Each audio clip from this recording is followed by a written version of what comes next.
Hello, my name is Kelsey Kassler. I'm doing my video lecture on asthma. Asthma is a disease of the airways that its victims deal with on a daily, day-to-day basis. Although the symptoms can be controlled, unfortunately there is no cure. So basically in asthma, victims' lung airways are swollen or inflamed, which causes them to be particularly responsive to certain elements that they may be exposed to in an everyday environment. When they're exposed to a triggering element, typically like a pollen, dust mites, animal dander, the smooth muscle around the airways constrict and the airway produces excess mucus, leaving the victims with difficulties in breathing. For some people, asthma can display itself as just a minor inconvenience, while for others it can be more serious and in some cases can be life-threatening.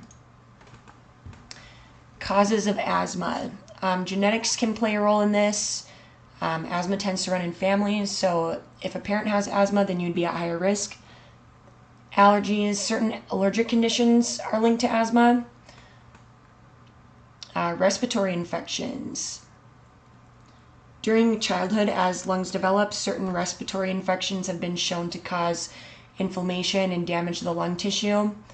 This damage impacts lung function long term. Environment, so contact with allergens, certain irritants, or exposure to viral infection as an infant or small child when the immune system isn't fully mature have been linked to the development of asthma. Exposure to certain chemicals and dust in the workspace may also play a role in adult onset asthma.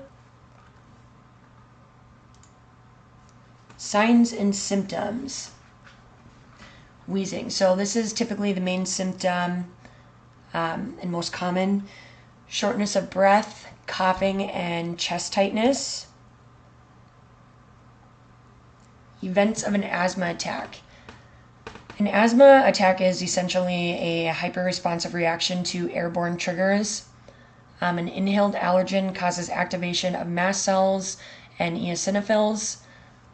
Once activated, leukotrienes, prostaglandins, and histamine cause the bronchial smooth muscle to contract.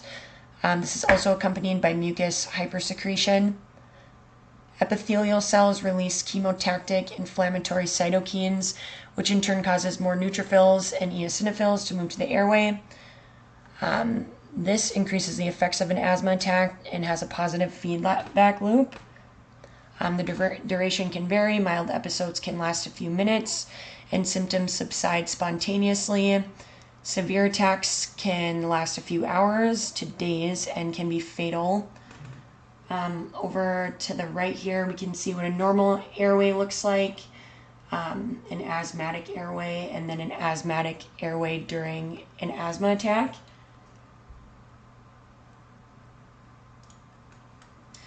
Complications. So there can be some complications. One would be silent chest, and this is when no oxygen is moving in and out of the lungs, and breath sounds are diminished or absent. Status asthmaticus is acute severe asthma. Respiratory failure, so our body may use accessory muscles to assist in breathing. Intercostal reactions, where intercostal muscles are sucked inwards and ribs are physically visible through the skin, and nasal flaring. Diagnosis. So there are several different tests. These are the two most common. So it would be a pulmonary function test. The most common, there's several of those as well, but the most common pulmonary function test is a spirometry test. So the patient would blow into the device and it measures lung volume, capacity, and rate of airflow. And then a peak flow meter. The patient takes a deep breath and blows into the mouthpiece, and this one measures how well the lungs can expel air.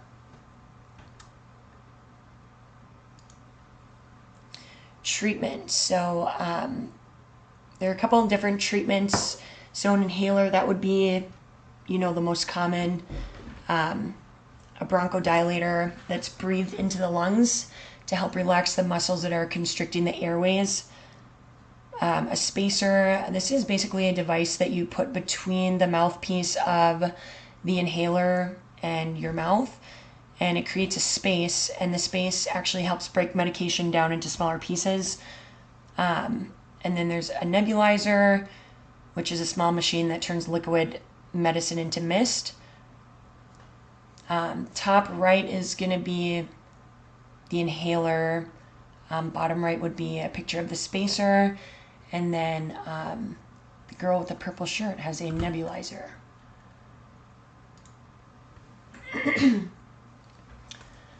Okay, so medication, bronchodilators. This is used for acute asthma.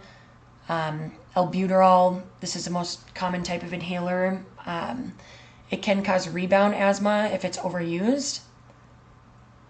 Long-acting bronchodilators, salmeterol. Anticholinergics. This causes a dry secretion. Inhaled corticosteroids. This reduces inflammation.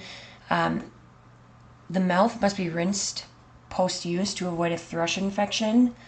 And then there's also oral steroids, which are considered to be systemic steroids and affect the whole body.